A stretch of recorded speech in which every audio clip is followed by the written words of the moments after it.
نحمده ونصلي على رسوله الكريم فأما بعد أعوذ بالله من الشيطان الرجيم بسم الله الرحمن الرحيم رب اشرح لي صدري ويسر لي أمري واحلل عقدة من لساني يفقهوا قولي واجعل لي وزيرا من أهلي۔ نبی پاک صلی اللہ علیہ وآلہ وسلم سے میرا تعلق کیا ہے؟ آئیے ہم اپنے روزمرہ معاملات کا جائزہ لیں اور جو ہم نبی پاک صلی اللہ علیہ وآلہ وسلم سے محبت کا دعویٰ کرتے ہیں تو جائزہ لیتے ہوئے دیکھیں کہ ہم اپنے معاملات میں کس طرح سنت کی پیروی کرتے ہیں۔ نبی پاک صلی اللہ علیہ وآلہ وسلم کا فرمان ہے، جس نے میری سنت سے محبت کی اس نے مجھ سے محبت کی، اور جس نے مجھ سے محبت کی وہ میرے ساتھ جنت میں ہوگا۔ ذرا سوچئے، کیا میں اس بات پر اللہ تعالیٰ کا شکر ادا کرتی ہوں کہ میں مسلمان ہوں؟ کیا میں نبی پاک صلی اللہ علیہ وآلہ وسلم کو دنیا کا بہترین انسان مانتی ہوں؟ کیا نبی پاک صلی اللہ علیہ وآلہ وسلم سے محبت میرے ایمان کا حصہ ہے؟ کیا مجھے معلوم ہے کہ نبی صلی اللہ علیہ وآلہ وسلم سے سچی محبت نفلی عبادت سے بڑھ کر ہے؟ کیا جس شخص سے میں محبت کرتی ہوں اس کا ذکر بار بار کرتی ہوں؟ کیا میں رسول اللہ صلی اللہ علیہ وآلہ وسلم کا ذکر روزانہ کرتی ہوں، دل میں یا لوگوں کے ساتھ؟ کیا نبی صلی اللہ علیہ وآلہ وسلم سے اپنی محبت کا اظہار کے لیے میں ان پر کثرت سے درود بھیجتی ہوں؟ کیا محمد صلی اللہ علیہ وآلہ وسلم کا نام لیتے ہوئے میں اپنے دل میں آپ صلی اللہ علیہ وآلہ وسلم کے لیے محبت کے جذبات محسوس کرتی ہوں؟ کیا صرف محبوب کے ذکر پر رونے سے محبت کا حق ادا ہو جاتا ہے؟ کیا محبوب کو خوش کرنے کے لیے اس کی رضا اور مرضی مقدم رکھی جاتی ہے؟ کہیں میں سنت کا علم ہونے کے باوجود اپنی مرضی کو رسول اللہ صلی اللہ علیہ وآلہ وسلم کی بات پر ترجیح تو نہیں دیتی؟ کیا کسی شخص سے محبت کرنے کے لیے اس کے بارے میں جاننا ضروری ہے؟ کیا مجھے نبی صلی اللہ علیہ وآلہ وسلم کی شخصیت، ان کے لباس اور پسند ناپسند کے بارے میں مکمل معلومات ہے؟ کیا نبی صلی اللہ علیہ وآلہ وسلم سے محبت کا یہ تقاضا ہے کہ آپ صلی اللہ علیہ وآلہ وسلم کی سنت پر عمل کیا جائے؟ نبی صلی اللہ علیہ وآلہ وسلم کی زندگی کا اصل مشن لوگوں تک اللہ تعالیٰ کا پیغام پہنچانا تھا۔ کیا میں آپ کی اس سب سے بڑی سنت پر عمل کر رہی ہوں؟ کیا محبوب کے طریقے پر عمل کرنا خوشی کا باعث ہوتا ہے؟ کیا نبی صلی اللہ علیہ وآلہ وسلم کی سنت پر عمل کر کے مجھے خوشی محسوس ہوتی ہے؟ کیا لوگوں کے ڈر سے ہم محبوب سے ناطہ توڑ دیتے ہیں؟ کیا لوگوں کے ڈر سے میں سنت پر عمل کرنا چھوڑ دیتی ہوں؟ کیا مجھے یقین ہے کہ سنت پر عمل کرنا دنیا میں بھی فائدہ مند ہے؟ کیا نبی صلی اللہ علیہ وآلہ وسلم کے صحابہ رضی اللہ تعالیٰ عنہم کے واقعات سے میں نے نبی صلی اللہ علیہ وآلہ وسلم سے عملی محبت کا طریقہ یا سبق سیکھا ہے؟ کیا مجھے یقین ہے کہ نبی صلی اللہ علیہ وآلہ وسلم کی پیروی مجھے اللہ کی محبت دے گی؟ کیا میری دعا میں یہ دعا ہوتی ہے کہ یا اللہ نبی صلی اللہ علیہ وآلہ وسلم کے راستے پر چلا دے؟ کیا مجھے یوم قیامت نبی صلی اللہ علیہ وآلہ وسلم کے سے ملنے کا اشتیاق ہے؟ کیا اس ملاقات کی تیاری کے لیے میں اپنے عمل کو سنت کے مطابق ڈھالنے کی کوشش کرتی ہوں؟ کیا میں نے اپنے روزانہ کے معاملات میں نبی صلی اللہ علیہ وآلہ وسلم کے مندرجہ ذیل عادات اپنانے کی کوشش کی ہے؟ نیند سے بیدار ہونے پر ہاتھوں سے چہرے اور آنکھوں کو ملنا، مسنون دعا مانگنا، بیت الخلاء میں داخل ہوتے وقت جوتا پہن کر داخل ہونا، دعا پڑھنا، پہلے بایاں پاؤں اندر رکھنا، بیت الخلاء میں داخل ہونے کے بعد قضائے حاجت کے وقت چہرہ یا پیٹھ قبلہ رخ نہ کرنا، استنجا کرتے وقت بایاں ہاتھ استعمال کرنا، پیشاب کی چھینٹوں سے بچنا، مسنون طریقے سے بیٹھنا، قضائے حاجت کے بعد چند لمحے انتظار کر کے اٹھنا، بیت الخلاء سے نکلتے وقت دایاں پاؤں پہلے باہر نکالنا، دعا پڑھنا، وضو کرتے وقت بسم اللہ پڑھنا، مسواک کرنا، انگلیوں کا خلال کرنا، ناک میں پانی چڑھانا اور 3 بار ناک جھاڑنا، وضو کر کے کلمہ شہادت پڑھنا، دعا مانگنا، تحیۃ الوضو پڑھنا، اذان کے وقت اذان کا جواب دینا، اذان کے بعد درود ابراہیمی پڑھنا، دعا مانگنا، نماز کے بعد کے ذکر و اذکار کرنا، سلام پھیر کر بلند آواز سے اللہ اکبر کہنا،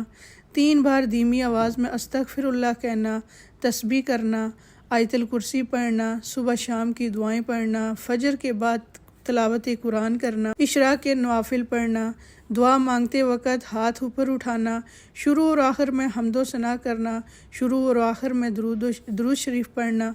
آمین کہہ کر چہرے پر ہاتھ پھیرنا، ناشتے کے وقت پانی میں شہد ملا کر پینا، 7 کھجوریں کھانا، لباس پہنتے وقت پہلے دائیں آستین پائنچہ موزہ جوتا پہننا، جوتوں اور کپڑوں کو جھاڑ کر پہننا، پہنتے اور اتارتے وقت بسم اللہ پڑھنا، اتارتے وقت پہلے بایاں جوتا اتارنا، نیا کپڑا پہن کر دعا مانگنا، پرانا کپڑا صدقہ کر دینا، نیا کپڑا پہننے والے کو دعا دینا، گھر سے باہر کام پر جاتے وقت نکلتے وقت دعائیں پڑھنا، باوقار انداز سے چھوٹے قدم اٹھانا، کثرت سے اللہ کا ذکر کرنا، چلتے وقت تیز چلنا، کچھ جھک کر چلنا، گویا بلندی سے اترنا،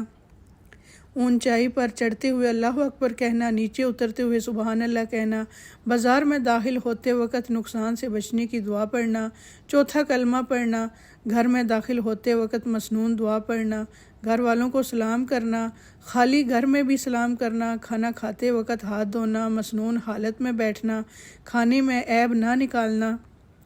مل کر کھانا کھانا، بسم اللہ پڑھنا، بھول جانے پر درمیان میں پڑھنا، سیدھے ہاتھ سے اپنے سامنے اور نزدیک سے کھانا، گرا ہوا لقمہ صاف کر کے کھا لینا، سیر ہونے سے پہلے کھانے سے ہاتھ کھینچ لینا، انگلیاں چاٹنا، کھانے کے برتن مثلاً پلیٹ وغیرہ کو صاف کرنا،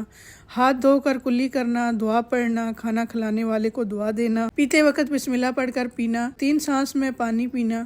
الحمدللہ کہنا، دودھ پینے کے بعد دعا کرنا، دوپہر کے کھانے کے بعد قیلولہ کرنا، مغرب سے عشاء تک غروب آفتاب کے وقت بچوں کو اندر رکھنا، نماز عشاء سے پہلے نہ سونا، وتر میں مسنون صورتیں پڑھنا، عشاء کے بعد غیر ضروری بات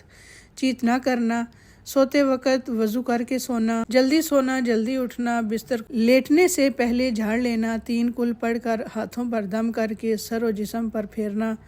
3 بار، سورہ ملک اور سورہ الف لام میم تنزیل السجدہ پڑھنا، آیت الکرسی پڑھنا، سورہ بقرہ کی آخری 2 آیات پڑھنا، دایاں ہاتھ دائیں رخسار کے نیچے رکھنا، مسنون دعا پڑھنا، تسبیحات فاطمہ پڑھنا،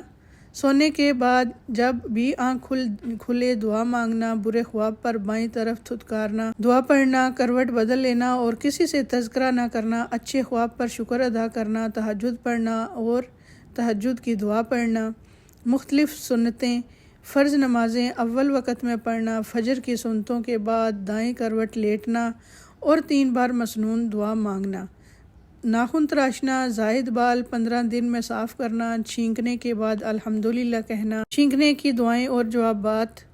دینا، جمائی کو روکنا، آئینہ دیکھتے ہوئے دعا مانگنا، نیا چاند دیکھ کر دعا مانگنا، مجلس کے کفارے کی دعا مانگنا، سلام کرتے وقت سب کو سلام کرنا، سلام میں پہل کرنا، مصافحہ کرنا، سلام کا بہتر جواب دینا، کثرت سے مسکرانا، مصیبت یا بیماری کے وقت دعا مانگنا، کسی مصیبت زدہ کو دیکھ کر دعا مانگنا،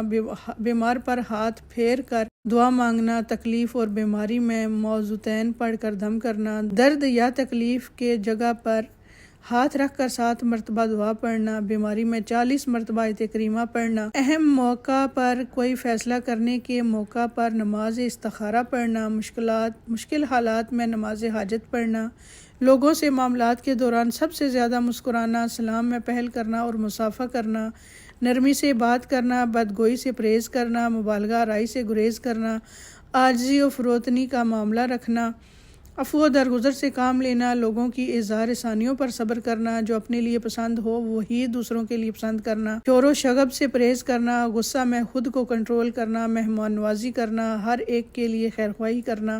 شرم و حیا کا احساس ہونا، امانت کی ادائیگی کرنا، وعدے کی پابندی کرنا، سچائی کا پاس رکھنا، عدل و انصاف کرنا، کنجوسی سے اجتناب اور صدقہ کی کثرت کرنا، کمزوروں کی مدد اور بیماروں کی عیادت کرنا، اہل خانہ کے ساتھ کاموں میں تعاون کرنا، اپنے ہاتھ سے کام کرنا، صبر و شکر کا رویہ رکھنا، انسانوں کے ساتھ حیوانوں اور تمام مخلوقات کے لیے باعث رحمت ہونا، وما ارسلناک الا رحمۃ للعالمین۔ اے نبی، لوگوں سے کہہ دو کہ اگر تم حقیقت میں اللہ سے محبت رکھتے ہو تو میری پیروی اختیار کرو، اللہ تم سے محبت کرے گا اور تمہاری خطاؤں سے درگزر فرمائے گا اور بڑا معاف کرنے والا اور رحیم ہے۔ سبحانک اللہم و بحمدک، نشہد ان لا الہ الا انت، استغفرک و اتوب الیک۔ السلام علیکم و رحمۃ اللہ وبرکاتہ۔